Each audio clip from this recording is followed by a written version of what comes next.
అధ్యక్ష, ఇది నిజామాబాద్ జిల్లాలోని బాల్కొండ, ఆర్మూరు, నిజామాబాద్ రూరల్, అట్లాగే కొరుట్ల, జగిత్యాలు, నిర్మలు, ముదోలు, ఖానాపూర్ ఈ 8 నియోజకవర్గాల పసుపు రైతులకు సంబంధించినటువంటి విషయం అధ్యక్ష. ఈ 8 నియోజకవర్గాల పసుపు రైతులు వాళ్ళ పంటని నిజామాబాద్ మార్కెట్లో నిజామాబాద్ గంజ్లో తీసుకొచ్చి అమ్ముకుంటారు అధ్యక్ష. అయితే ఈ సీజన్ ప్రారంభంలో 12,000 రూపాయల క్వింటల్ అమ్ముడుపోయేది అధ్యక్ష నిజామాబాద్ గంజ్లో. ఈరోజు 8,000 రూపాయలకు అమ్ముడుపోతా ఉన్నది అధ్యక్ష. రైతులు బాధతో ఉన్నారు అధ్యక్ష. ఇదే పసుపుని తీసుకుపోయి సాంగ్లీ మార్కెట్లో మహారాష్ట్రలో పోయి అమ్మితే 13,000-14,000 రూపాయలు వస్తున్నది అధ్యక్ష. అంటే మేము కూడా పోయినాం అధ్యక్ష, మార్కెట్ అధికారులతో మాట్లాడినాము, చేసినాము.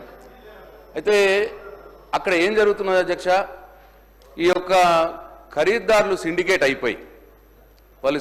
అయిపోయి వాళ్ళకు కొందరు మార్కెట్ కమిటీ అధికారుల సహాయం తీసుకొని రేటును తగ్గిస్తూ ఉన్నారు అధ్యక్ష.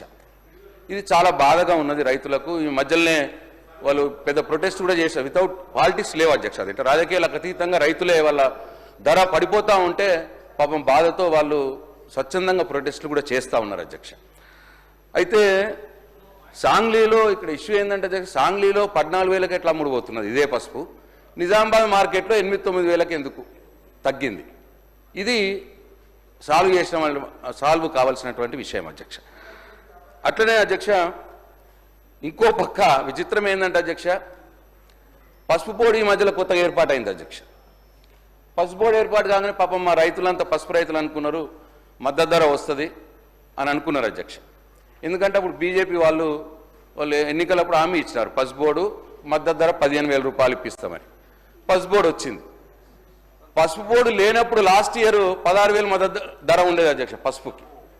ఈ ఇయర్ ఇప్పుడు పసుపు బోర్డు వచ్చినాక 8,000-9,000కి అయిపోయింది అధ్యక్ష. ఇది ఇట్లా ఉన్నది అధ్యక్ష.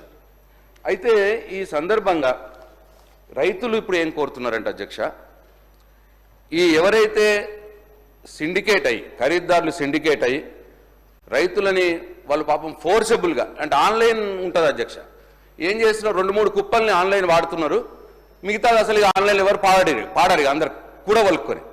పాడకపోయిన పాపం రైతు 2 రోజులు 3 రోజులు వెయిట్ చేస్తాడు. వెయిట్ చేసిగా ఎంతకు చెప్తే అంతకు అమ్ముకోవాల్సిన పరిస్థితి వస్తూ ఉన్నది.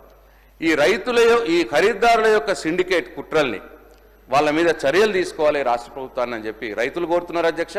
నేను కూడా కోరుతా ఉన్నాను. అట్లీస్ట్ ఆ సాంగ్లీలో ఉన్న రేటు ఆడ 13-14,000 ఎంతైతే ఉన్నదో నిజామాబాద్ గంజ్లో కూడా 13-14,000 పసుపు రైతుకు వచ్చేటట్టు చూడాలా అని చెప్పి ప్రభుత్వాన్ని కోరుతున్నాం అధ్యక్ష. రెండు ఈ కేంద్రంతో మాట్లాడి పసుపు బోర్డుతో మాట్లాడి మరి వాళ్ళు 15,000 రూపాయలు క్వింటాల్కు ఎంఎస్పీ ప్రకటించే విధంగా చర్యలు తీసుకోవాలని చెప్పి కూడా రైతులు ఈ ప్రభుత్వాన్ని కోరుతున్నారు అధ్యక్ష. 3 అధ్యక్ష, ఇప్పుడు సాంగ్లీ అంత రేటు మన దగ్గర వీళ్ళు ఈ సిండికేట్ని ఛేదించి ఒక రేటు సబ్స్టైన్ అయితే ఒక మంచి రేటు వచ్చేస్తే 12,000 పైన రేటు వస్తే ఏమి ఇష్యూ లేదు అధ్యక్ష. ఒకవేళ 12,000 కంటే తక్కువ ఇప్పుడు 9,000 నడుస్తూ ఉంది, 8-9,000 నడుస్తూ ఉంది. అయితే మీరు కాంగ్రెస్ ప్రభుత్వం కూడా మేనిఫెస్టోలో చెప్పినారు పసుపు పంటకు 12,000 రూపాయలు ఇస్తామన్నారు అధ్యక్ష ఎంఎస్పీ. ఒకవేళ 8,000-9,000 అమ్ముడుపోయింది అనుకోండి, మిగతా 3,000 మార్కెట్ ఇంటర్వెన్షన్లో మీరు చెప్పిన మేనిఫెస్టోలో చెప్పిన ప్రకారం ఆ 3,000 క్వింటాల్కు రైతుకు యాడ్ చేయాలా ఈ రాష్ట్ర ప్రభుత్వము అని చెప్పి రైతులు కోరుతున్నారు అధ్యక్ష. ఇది నేను రాజకీయాలకు సంబంధం లేకుండా మాట్లాడుతున్నా అధ్యక్ష. అందరూ ఉంటారు రైతులు, పసుపు రైతులు అన్ని పార్టీల్లో ఉంటారు. కాబట్టి ఈ 3 ఇష్యూస్ని వ్యవసాయ శాఖ మంత్రి గారు లేరు, మరి ఎల్ఏ గారు కూడా లేరు, మరి దయచేసి మీరే చొరవ తీసుకొని ఈ ప్రభుత్వానికి ఈ విషయం మాట్లాడి పసుపు రైతుల్ని కాపాడవలసిందిగా నేను మిమ్మల్ని కోరుతా ఉన్నాను అధ్యక్ష. Thank you.